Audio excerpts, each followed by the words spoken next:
Hey, coin folk, welcome back. Got this fella we're gonna look at today, and you might be able to see there. If it focuses, got those silver. From most of a roll of quarters, I did double check them when they showed up. I've had them for a little while here, and I actually ended up being one short, but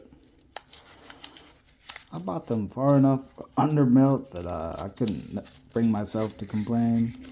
Pretty sure it was just an honest mistake. I know they sell pretty well, so we're gonna get this sorted out. Look through for some varieties, some good stuff. We'll see what happens. Whoa, my bad. But I'll get these sorted out by date, mint mark, and kind of bring you back in. It's all fairly well circulated, so.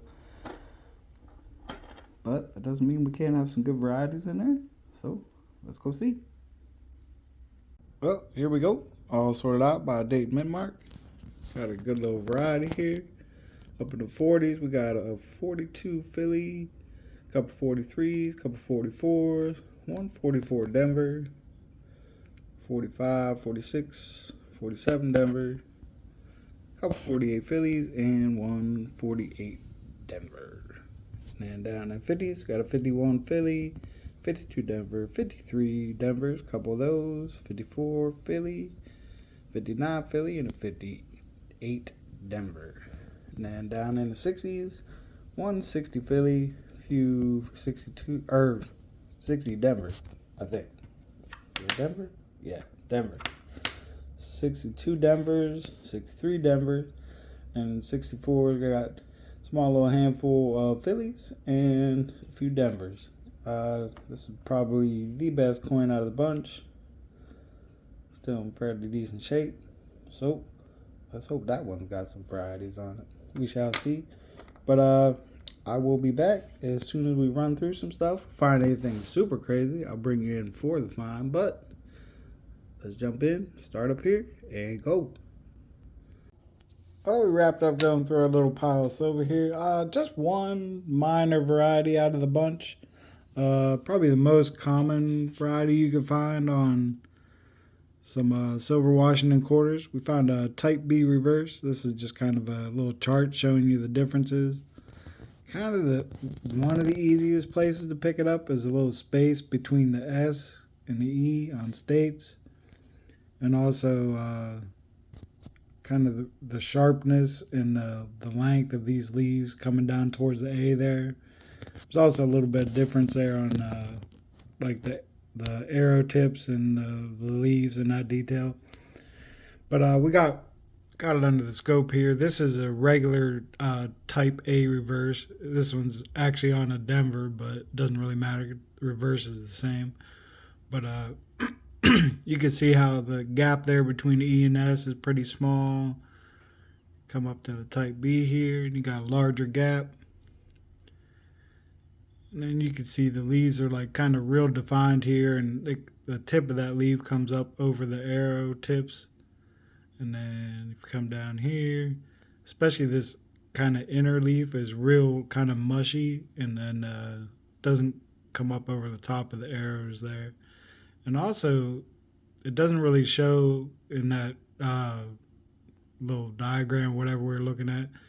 But also the tail feathers are pretty not rounded, but more rounded and kind of weak in definition as opposed to the Type B, which is a little more squared off and usually a little better defined. And then, like I said, we got the difference in the leaves down here on the bottom there is kind of stand out as a difference. And then we also have, well, we don't have, never found one, but you can find the Type C reverse, and that's only on the 64 Denver. It was actually the Type B reverse is on Phillies from 58 all the way through 64. Some years are more common than others, and they were actually a reverse proof die that was used on regular circulation strike. And the Type C reverse on the 64 Denver is actually a reverse that was intended for the 65 once they did the whole switch over there into clad. So some of the the last coins, I guess, probably.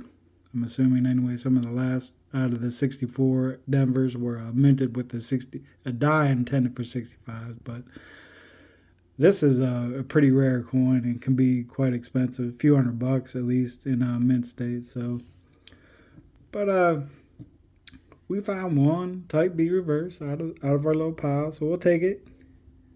And actually, kind of random that I found it because I had this laying on my desk.